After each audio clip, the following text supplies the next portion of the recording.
கோல்டுலேயும் compounding ஆகுது. But இதில் நம்ம பார்க்க வேண்டியது என்ன, கோல்டு வந்து ஒரு எக்ஸாம்பிளுக்கு 1995 கிராம் 500 ரூபா வந்துச்சு. இன்னைக்கு கிராம் 7000 ரூபா விற்குது, 14 மடங்காயிருக்கு. உதாரணத்துக்கு அதே தங்கம் வாங்கிய டயத்தில் ஒரு 1 லட்ச ரூபா மியூச்சுவல் ஃபண்டில் போட்டிருந்தா, வெறும் 1 லட்ச ரூபா 30 வருஷத்துக்கு முன்னால் போட்டிருந்தா, இன்னைக்கு எனிவேர் பிட்வீன் 1.5 கோடி to 4.25 கோடியாக இருக்குது. 150லேருந்து 425 மடங்கு கிட்டத்தட்ட அப்ராக்சிமேட்டாக ஆயிருச்சு. இப்போ தங்கம் விலை கூட சமீபத்தில் கொஞ்சம் இறங்குனதை பார்த்தோம். அதே மாதிரி மார்க்கெட்லேயும் கரெக்ஷன்ஸ் எல்லாம் இருக்குது. இந்த மாதிரி ஒரு சுச்சுவேஷனில் பர்சனல் லோன் எடுத்து இன்வெஸ்ட் பண்ணுறது, இந்த மாதிரி ஒரு இன்வெஸ்ட்மெண்ட் ப்ராடக்ட்டில் இன்வெஸ்ட் பண்ணுறது கரெக்டான ஆப்ஷன். லைக் என்னன்னா, இப்போ என்னையால் லோன் எடுத்து என்னையால் திருப்பி கட்டிட முடியும், என்னுடைய லைஃப்பை வந்து பாதிக்காது, தினசரி வாழ்க்கையை வந்து அது பாதிக்காது அப்படிங்கிறவங்க இந்த வேலை பண்ணலாம். ஒரு 5 வருஷம் கழித்து பார்க்கையில் தான் நீங்கள் 10 லட்சம் போட்டது வந்து ஒரு 12 லட்சமாவோ ஒரு 12.5 லட்சமாவோ இருக்கும். அல்டிமேட்டாக பார்க்கையில் அவர் வந்து அந்த ரிட்டையர் ஆகிலேருந்து மாதம் ஒரு 60,000 ரூபாய் அவர் ஈஸியாக வித்ட்ரா பண்ணிக்கலாம். அது போக அந்த 1 கோடியும் அங்கே வளர்ந்துக்கிட்டு இருப்போம். கியூமுலேட்டிவ் டெபாசிட்டில் காம்பவுண்டிங் ஒர்க் ஆகும், வட்டிக்கு வட்டி கிடைக்கும். ஏன்னா நீங்கள் வட்டியை வாங்கலை, ஃபிக்ஸட் டெபாசிட்டில் தான் வட்டியை வாங்குகிறோம். கியூமுலேட்டிவ் டெபாசிட் வந்து வட்டிக்கு வட்டி கிடைக்கும்.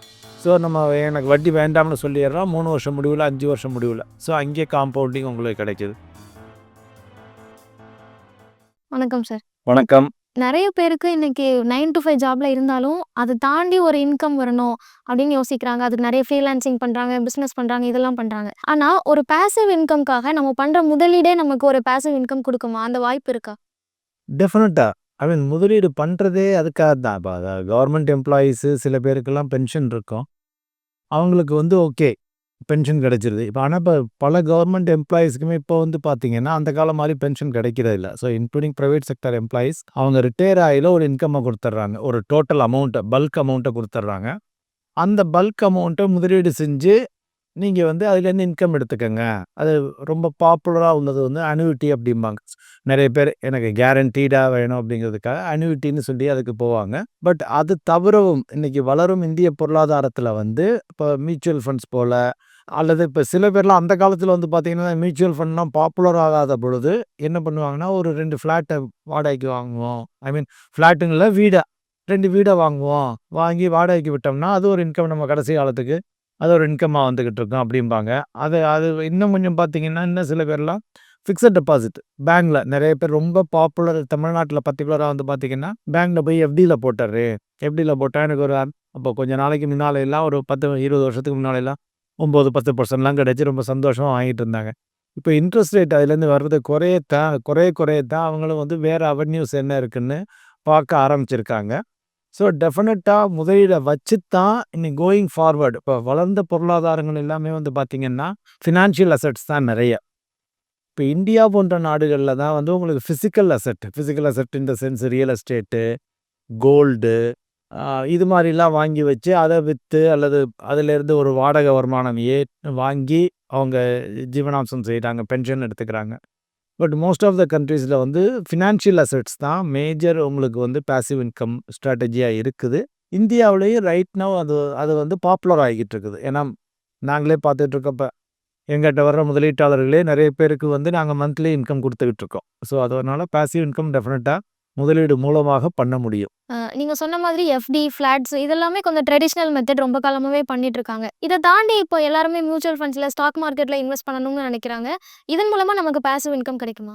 டெஃபினட்டாக. பட் நான் நேரடி ஸ்டாக் மார்க்கெட்டை இதுக்குள்ளே கொண்டு வர மாட்டேன். ஏன்னா நேரடி ஸ்டாக் மார்க்கெட்டில் வந்து ஒரு எக்ஸாம்பிளுக்கு ஒருத்தர் போய் ஒரு 10 லட்ச ரூபா முதலீடு செய்கிறாரு அப்படின்னா, அவர் அதுலேருந்து மந்த்லி இன்கம் எடுக்கணும் அப்படின்னா அவர் எந்தெந்த ஸ்டாக்கை கட் பண்ணி விற்கணும்னு பார்த்து அதெல்லாம் பெரிய வேலை ஒன்று. 2வது ஒவ்வொரு நபருக்கும் அந்த அளவுக்கு ஞானம் இருக்காது, பங்குச்சந்தை குறித்த ஞானம் இருக்காது. ஏன்னா இப்போ பங்குச்சந்தை குறித்த ஞானம் அதிலே வேலை செய்கிறவங்களுக்கு தான் இருக்கும்.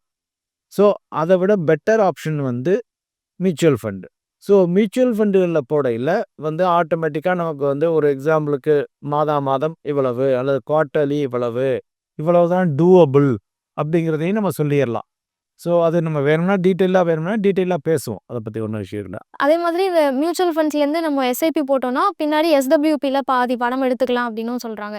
ஸோ அதுவும் ஒரு ஆப்ஷனாக பார்க்குறாங்க. ஸோ இந்த எஸ்டபிள்யூபி எப்படி ஒர்க் ஆகுது சார்? இது எப்படி ஒர்க் ஆகுது அப்படின்னா, ஒரு நபர் வந்து ஒரு குறிப்பிட்ட தொகையை மாதம் போட்டுக்கிட்டே வர்றாரு, அல்லது பல்காக ஒன் டைம் போட்டுறாருன்னு வச்சுக்குவோம். ஒரு எக்ஸாம்பிளுக்கு மக்களுக்கு புரிதலுக்காக ஈஸியாக வந்து நம்ம இன்னைக்கு ஒருத்தர் 10 லட்ச ரூபா போடுறாரு. 10 லட்ச ரூபா போட்டுட்டு நம்ம என்ன சொல்கிறோம், நீங்கள் மாதம் ஒரு 6,000 வரைக்கும் எடுத்துக்கலாம். 6,000 7,000 வரைக்கும் எடுத்துக்கலாம். 5,000 6,000 அல்லது 7,000 எடுத்துக்கலாம். இது நம்ம டிசைட் பண்ணுறது தான். நம்ம எதை வச்சு டிசைட் பண்ணுறோம் அப்படின்னா, அந்த அசல் குறையாமல் இருக்கணும், அதே சமயத்தில் லாங் டேர்மில் கொஞ்சம் வளர்ச்சியும் இருக்கணும். இப்போ ஃபிக்ஸட் டெபாசிட்டில் போட்டுட்டு இன்ட்ரெஸ்ட் எடுத்திங்கன்னா அசல் மட்டும்தான் மிஞ்சம். பட் இங்கே மியூச்சுவல் ஃபண்டில் வந்து நீண்ட காலம் நீங்கள் 5 வருஷம் 10 வருஷம் வச்சுருக்கையில் மாதம் எடுத்தது போக, வட்டி மாதிரி எடுத்தது போக உங்களுக்கு கொஞ்சம் அசலும் வளர்ந்துருக்கும். ஸோ அதைத்தான் சொல்கிறோம். இப்போ அது மாதிரி அசல் வளர்கிற மாதிரி நான் எடுக்கணும்னா எவ்வளோ எடுக்கலாம் அப்படின்னா, ஒரு 7.2% per year எடுக்கலாம். அப்படின்னா 10,00,000 மாதத்திற்கு 6,000 மாதம் 6,000 அவருக்கு கிடச்சிக்கிட்டே இருக்குது. ஸோ அடுத்த மாதத்துலேருந்தே இதை கொடுக்கலாம். அடுத்த மாதத்துலேருந்து 6,000 மாதம் எடுத்துக்கிட்டே இருக்காரு. அப்போ என்ன பண்ணுவாங்க மியூச்சுவல் ஃபண்ட் ஹவுஸு, நம்ம 10,00,000 கொடுக்கையில் வந்து அவங்க ஒரு எக்ஸாம்பிளுக்கு வந்து ஒரு 10,000 யூனிட் 1,00,000 யூனிட் பர்ச்சேஸ் பண்ணியிருப்பாங்க. 1,00,000 அன்னைக்கு என்ன ரேட்டோ அந்த ரேட்டில் பர்ச்சேஸ் பண்ணியிருப்பாங்க. அடுத்த மாதம் நம்ம வந்து நமக்கு 6,000 வேணும்னு சொல்கிறோம். மாதம் வேணும்னு சொல்லி இது ஆன்லைன்லேயே போட்டுடலாம், எல்லாம் பண்ணிடலாம். அந்த 6,000க்கு உண்டான அன்னைக்கு வேல்யூவில் ஃபிக்ஸ்டு டேட்டு கொடுத்துடலாம். மாதம் எனக்கு 5ஆம் தேதி வேணும், 10ஆம் தேதி வேணும், 15ஆம் தேதி வேணும். நம்ம டேட்டை சூஸ் பண்ணிக்கலாம். சூஸ் பண்ணி கொடுத்துட்டோம்னா அன்னைக்கு தேதியில் 6,000 எவ்வளோ யூனிட்ஸை விற்கணுமோ அந்த யூனிட்ஸை விற்றுட்டு எங்களுக்கு பணத்தை கொடுத்துருவாங்க. அன்னைக்கு ஆட்டோமேட்டிக்காக செட்டில் ஆகிட்டு இது மாதிரி மாதம் வந்துக்கிட்டே இருக்கும். ஆனால் நம்ம மியூச்சுவல் ஃபண்டுகளில் வந்து வருடந்தோறும் ஒரு 12% எதிர்பார்க்கலாம். மினிமம் ஒரு 5 வருஷம் மார்க்கெட்டில் இருந்தாங்கன்னா, முதலீட்டில் இருந்தாங்கன்னா ஒரு 12% வரைக்கும் எதிர்பார்க்கலாம் அப்படிங்கிறோம் ஃபுல் ஈக்விட்டி மியூச்சுவல் ஃபண்டுகளில். ஸோ அப்படிங்கிறது நம்ம எடுக்கிறது 7.2 தான் எடுக்கிறோம். மீதி வந்து ஒரு 4.8% வந்து அதிலே வளர விடுறோம். அது வந்து உடனடியாக தெரியாது. ஒரு 5 வருஷம் கழித்து பார்க்கையில் தான் நீங்கள் 10,00,000 போட்டது வந்து ஒரு 12,00,000 ஒரு 12,50,000 இருக்கும். ஸோ அன்றைய தேதியில் நம்ம ஒரு 5 வருஷம் கழித்து சொல்கிறேன், 6,000க்கு பதிலாக நம்ம ஒரு 7,000 8,000 வித்ட்ரா பண்ணிக்கலாம் அடுத்த 5 வருஷத்துக்கு. ஸோ அது மாதிரி இது எதை அடிப்படையில் இருக்குன்னா, இந்தியாவுடைய பொருளாதாரம் வளர்ந்து கொண்டே இருக்கிறது, பங்குச்சந்தை வளர்ந்து கொண்டே இருக்கிறது. இப்போ வாடகை கூட வாங்கிக்கிறோம்ல, வருஷத்துக்கு ஒரு தடவை 5% ஏற்றுறோம்னு சொல்கிறாங்க, ஏன்னா பணவீக்கத்துக்காக. அதே மாதிரி இதுவும் பணவீக்கத்துக்கு அட்ஜஸ்ட் பண்ணி நம்ம இன்றைக்கி 6,000 வாங்குகிறோம், ஒரு 5 வருஷம் கழிச்சு அதை 8,000 மாற்றிக்கலாம், இன்னொரு 5 வருஷம் கழிச்சு அது 10,000. ஏன்னா அந்த அளவுக்கு அது வளர்ந்துருக்கும். இப்போ நம்ம எஸ்ஐபி ஸ்டார்ட் பண்ணுறோம் அப்படின்னா, எனக்கு ஒரு எஸ்டபிள்யூபியில் நான் பணம் எடுக்கணும், என்னோட ரிட்டைர்மெண்ட்லேருந்து நான் பென்ஷன் மாதிரி எடுக்கணும்னு விரும்புகிறேன். அப்போ எப்போலேருந்து இந்த எஸ்ஐபி ஸ்டார்ட் பண்ணால் அந்த ரிட்டைர்மெண்ட் அமௌண்ட்டை எனக்கு எடுக்கிறது கரெக்டாக இருக்கும்? அதாவது ஒன்று வந்து அவங்களுக்கு எவ்வளோ தேவைப்படுதுன்னு நம்ம பார்க்கணும். இன்றைய செலவு எவ்வளவு, இன்னும் 10 வருஷத்துலையோ 20 வருஷத்துலையோ 5 வருஷத்துலையோ அல்லது உடனேயோ அவங்களுக்கு எவ்வளோ தேவைப்படும் அப்படின்னு நம்ம பார்த்தோம்னா, ஸோ அந்த பின்ன ஒருத்தர் வந்து ஒரு எக்ஸாம்பிளுக்கு வந்து 40 வயதில் இருக்கார். 40 வயதில் இருக்கவர் ஒரு 60 வயசில் வந்து அவருக்கு ரிட்டையர்மெண்ட் ஆக போகிறாரு. ஸோ இந்த 20 வருஷம் வந்து அவர் எஸ்ஐபி போடுறார். ஸோ அப்படிங்கிறத நம்ம பேக் ஒர்க் பண்ணி கால்குலேட் பண்ணணும். இன்றைக்கி அவருக்கு செலவு வந்து ஒரு 20,000 இருக்குது அப்படின்னா, ப்ராபப்ளி இன்னொரு 20 வருஷத்தில் வந்து அது 40 50 60,000 இருக்கலாம். ஸோ அந்த 60,000க்கு அன்னைக்கு நமக்கு மாதம் 60,000 தேவை. அப்படிங்கல அன்றைய அளவில் வந்து அட்லீஸ்ட் ஒரு 1 கோடியாவது இருக்கும். 1 கோடி இருந்தால் தான் மாதம் நம்ம ஒரு 60,000 வித்ட்ரா பண்ண முடியும். ஸோ அந்த 1 கோடியை ரீச் பண்ணுறதுக்கு ஒரு மாதம் இப்போ எவ்வளோ முதலீடு செய்யணும் அப்படின்னு கணக்கு பண்ணி அதை நம்ம சொல்லிடலாம். ஸோ அந்த அளவுக்கு வந்து அவர் முதலீடு செஞ்சுக்கிட்டே வந்தார்னா அந்த 20 வருட காலங்களுக்கு அல்டிமேட்டாக பார்க்கையில் அவர் வந்து அந்த ரிட்டையர் ஆகையிலேருந்து மாதம் ஒரு 60,000 அவர் ஈஸியாக வித்ட்ரா பண்ணிக்கலாம். அது போக அந்த 1 கோடியும் அங்கே வளர்ந்துக்கிட்டு இருப்போம். எஸ்ஐபி போடுறோன்னு சொல்லும் போதே அதோட ஸ்பெஷாலிட்டி காம்பவுண்ட் ஆகுது அதில் மணி, அதனால் அதில் இன்வெஸ்ட் பண்ணணும்னு நிறைய பேர் நினைக்கிறாங்க. இதே மாதிரி மணி காம்பவுண்ட் ஆகிற மற்ற ஃபினான்ஷியல் ப்ராடக்ட்ஸ் ஏதாவது இருக்கா சார்? அதாவது எல்லாமே காம்பவுண்டிங் வந்து நம்மளை அறிந்தோ அறியாமலோ எல்லா இடத்துலையும் ஒர்க் ஆகிக்கிட்டு இருக்கு. உதாரணத்துக்கு கியூமுலேட்டிவ் டெபாசிட்னு சொல்லுவோம். கியூமுலேட்டிவ் டெபாசிட்டில் காம்பவுண்டிங் ஒர்க் ஆகும், வட்டிக்கு வட்டி கிடைக்கும். ஏன்னா நீங்கள் வட்டியை வாங்கலை, ஃபிக்ஸட் டெபாசிட்டில் தான் வட்டியை வாங்குகிறோம். கியூமுலேட்டிவ் டெபாசிட் வந்து வட்டிக்கு வட்டி கிடைக்கும். ஸோ நம்ம எனக்கு வட்டி வேண்டாம்னு சொல்லிடுறோம் 3 வருஷம் முடிவில் 5 வருஷம் முடிவில். ஸோ அங்கே காம்பவுண்டிங் உங்களுக்கு கிடைக்கிது.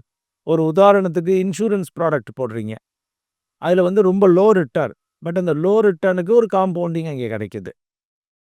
ஒரு ரியல் எஸ்டேட் வாங்குறீங்க, ஃப்ளாட்டோ வீடோ இடமோ வாங்குறீங்க, அது இந்த இன்ஃப்ளேஷன் நம்ம வந்து அதை வாங்கிட்டு அதில் ஒன்றும் பெருசாக அதை நம்ம விற்க போகிறது இல்லை, அதுலேருந்து நம்ம ஒன்றும் பண்ண போகிறது.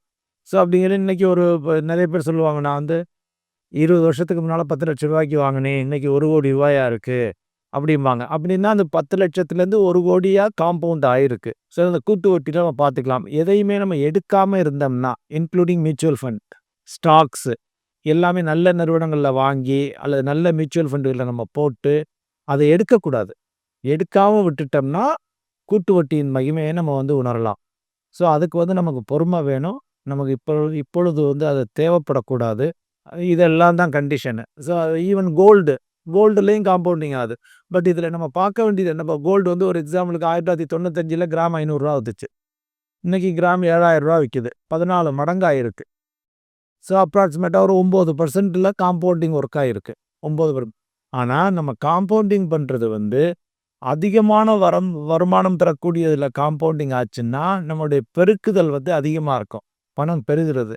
உதாரணத்துக்கு அதே தங்கம் வாங்கிய டயத்துல ஒரு ரூ. 1,00,000 மியூச்சுவல் ஃபண்ட்ல போட்டிருந்தா, வெறும் ரூ. 1,00,000 30 வருஷத்துக்கு முன்னால போட்டிருந்தா, இன்னைக்கு எனிவேர் பிட்வீன் 1,50,00,000 to 4,15,00,000 இருக்குது. 150லேருந்து 425 மடங்கு கிட்டத்தட்ட அப்ராக்ஸிமேட்டா ஆயிருச்சு. ஸோ அப்படிங்கையில வந்து இப்ப அந்த மியூச்சுவல் ஃபண்ட்ல வந்து காம்பவுண்டிங் வந்து அதிக ரேட் ஆஃப் ரிட்டர்ன்ல காம்பவுண்டிங் ஆயிருக்கு. வேறஸ் கோல்டுல வந்து குறைந்த வருமானத்துல காம்பவுண்டிங் ஆயிருக்கு. அதுதான் டிஃபரன்ஸ். ஸோ நம்ம அங்க காம்பவுண்டிங்னு யோசிக்கையில, நீண்ட காலம்னு யோசிக்கையில, அதிகமாக வளர்ச்சி தரக்கூடிய முதலீடுகள நம்ம அணுக வேண்டும். இன்னொரு பக்கம் இப்போ தங்கம் விலை கூட சமீபத்தில கொஞ்சம் இறங்குனத பார்த்தோம். அதே மாரி மார்க்கெட்லயும் கரெக்ஷன்ஸ் எல்லாம் இருக்கு. இந்த மாரி ஒரு சிச்சுவேஷன்ல பெர்சனல் லோன் எடுத்து இன்வெஸ்ட் பண்றது, இந்த மாரி ஒரு இன்வெஸ்ட்மென்ட் ப்ராடக்ட்ல இன்வெஸ்ட் பண்றது கரெக்ட்டான ஆப்ஷன். எகைன் இங்கேயும் 2 கேட்டகரியா நான் பிரிக்கிறேன். சரி லைக் என்னன்னா, இப்ப என்னையால லோன் எடுத்து என்னையால அத திருப்பி கட்டிற முடியும். என்னுடைய லைஃப வந்து பாதிக்காது. தினசரி வாழ்க்கைய வந்து அது பாதிக்காது. அப்படிங்கிறவங்க இந்த வேலை பண்ணலாம்.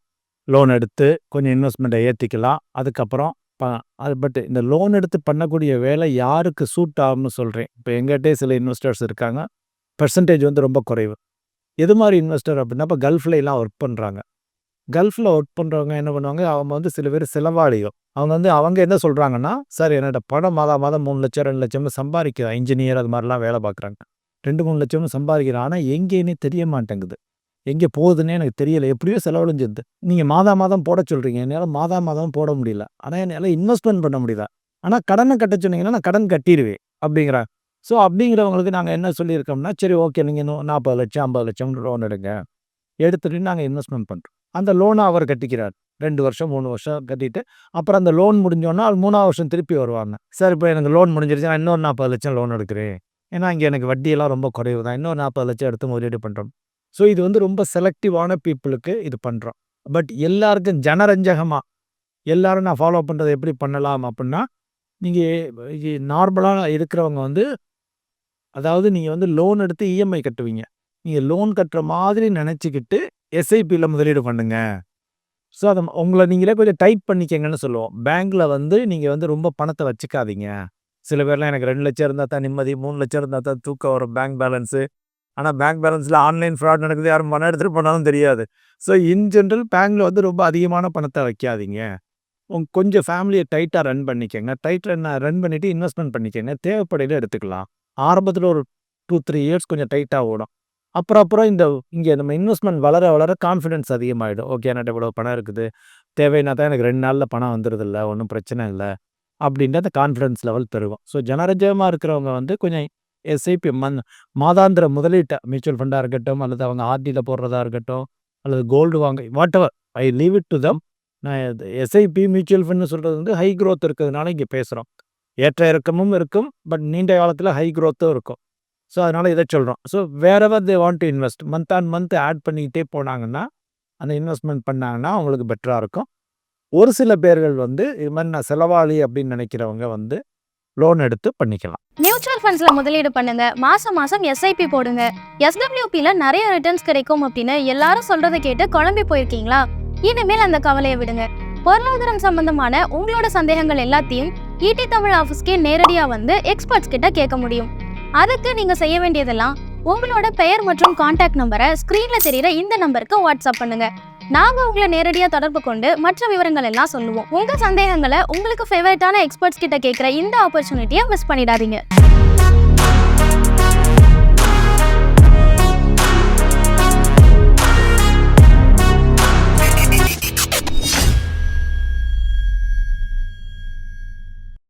மேலும் ஈடி தமிழ் சேனல்ல வரப்போகும் பிசினஸ் மற்றும் அது ரிலேட்டடான வீடியோவை பார்க்க உடனே கீழே இருக்க சப்ஸ்கிரைப் பட்டனை கிளிக் பண்ணுங்க.